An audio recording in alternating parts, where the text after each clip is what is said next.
Halo, selamat datang teman-teman di Praktikum Ergonomika. Di modul yang pertama ini kita akan mempelajari mengenai pengukuran dimensi antropometri.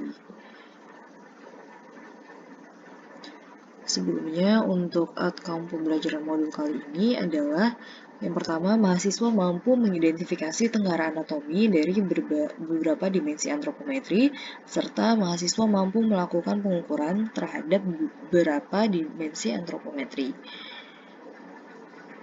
Selanjutnya di sini saya akan menjelaskan materi, tapi sebagai disclaimer, materi yang di sini akan saya berikan itu sangat sedikit sekali dan hanya merupakan materi pembuka biar teman-teman ada gambaran. Jadi untuk lebih details dan lengkapnya, teman-teman bisa langsung cek di daftar bacaan yang sudah diberikan di Google Classroom.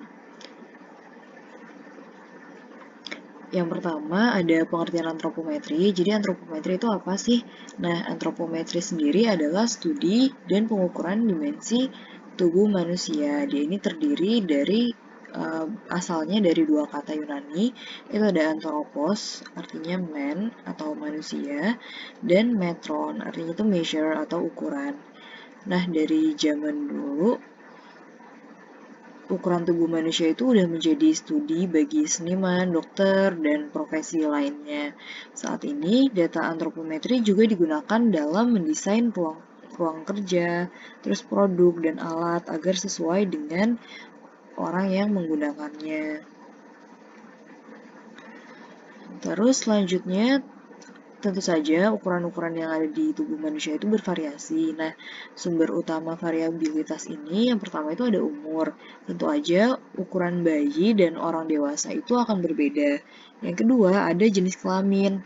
Laki-laki dan perempuan juga ukurannya akan berbeda. Nah, yang ketiga ada suku atau etnis. Yang keempat ada pekerjaan. Misalnya, balerina itu cenderung lebih kurus, pemain basket cenderung lebih tinggi. Lalu yang kelima itu generational or secular variability. Itu misalnya variabilitas antar generasi itu ukuran tubuhnya berbeda. Ini bisa karena perbedaan konsumsi makanan atau nutrisi. Lalu yang terakhir ada transient diurnal variability. Itu misalnya tinggi tubuh di pagi hari dan malam hari sama berat badan di hari yang sama itu bisa beda. Ini misalnya tergantung dari kandungan air. Nah, terus selanjutnya ada statistical analysis. Nah, biasanya statistical analysis yang digunakan itu dia dengan distribusi normal dengan parameter utamanya ada mean dan standar deviasi. Nah, dalam engineering design, antropometri itu paling sering dinyatakan dalam persentil. Nilai persentil dimensi antropometri itu merepresentasikan presentasi populasi yang berdimensi tubuh dengan ukuran tertentu atau lebih kecil dari ukuran tersebut. Misalnya nilai persentil ke-50 itu sama dengan nilai rata-rata. Nah, kalau misalnya untuk mendesain sebuah kursi, kita memilihnya persentil ke-50, maka desain kursi ini dia akan dapat mengakomodasi 50% ukuran, misalnya menggunakan ukuran pria di Indonesia. Nah, kalau misalnya persentilnya ke-50, berarti dia akan bisa mengakomodasi 50% ukuran pria di Indonesia. Nah, artinya apa? Artinya ukuran kursi yang kita gunakan itu akan bisa mengakomodasi nilai ke 50 atau lebih kecil. Sementara 50% yang di atasnya, 50% yang lebih besar itu dia tidak bisa diakomodasi. Nah, selanjutnya ada klasifikasi data antropometri berdasarkan cara pengambilan datanya. Yang pertama, itu ada structural data atau static data. Dia itu adalah pengukuran dimensi tubuh yang diambil dengan tubuh dalam posisi standar dan diam atau statis. Contohnya itu misalnya tinggi badan, lebar bahu, lingkar pinggang, panjang tangan, terus lebar tangan juga. Nah, selanjutnya ada functional data atau dynamic data. itu dia diperoleh ketika tubuh melakukan berbagai postur kerja. Misalnya, ketika segmen tubuh melakukan gerakan tertentu. Contohnya itu area yang dapat dijangkau oleh tangan kanan orang yang sedang berdiri. Jadi untuk mengukur itu kan tangannya pada saat digerakkan kita ukurnya. Nah, untuk selengkapnya mengenai postur-postur pada saat pengukuran itu ada di materi bacaan. Teman-teman bisa langsung cek. Nah, selanjutnya kita masuk ke prosedur praktikumnya. Yang pertama, prosedur yang pertama itu untuk setiap dimensi antropometri di bawah, lakukanlah identifikasi tengara anatomi. Tulislah cara saudara mengidentifikasi masing-masing tengara anatomi dan tandai letak tengara anatomi pada foto diri yang ditempatkan pada tabel 1.2.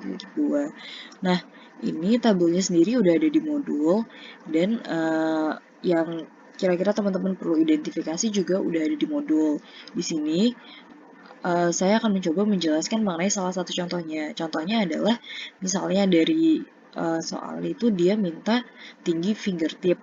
Fingertip itu tuh yang ada di ujung jari. Terus definisinya itu adalah jarak vertikal dari lantai ke daktilion.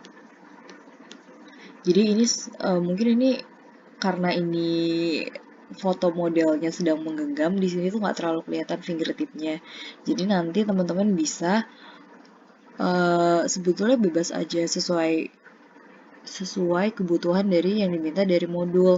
Cuma nanti kalau bisa disesuaikan. Jadi kalau misalnya dia minta fingertip, oh berarti kira-kira teman-teman bisa menyesuaikan nih. Nanti tangannya pada saat keadaan sedang terbuka gitu.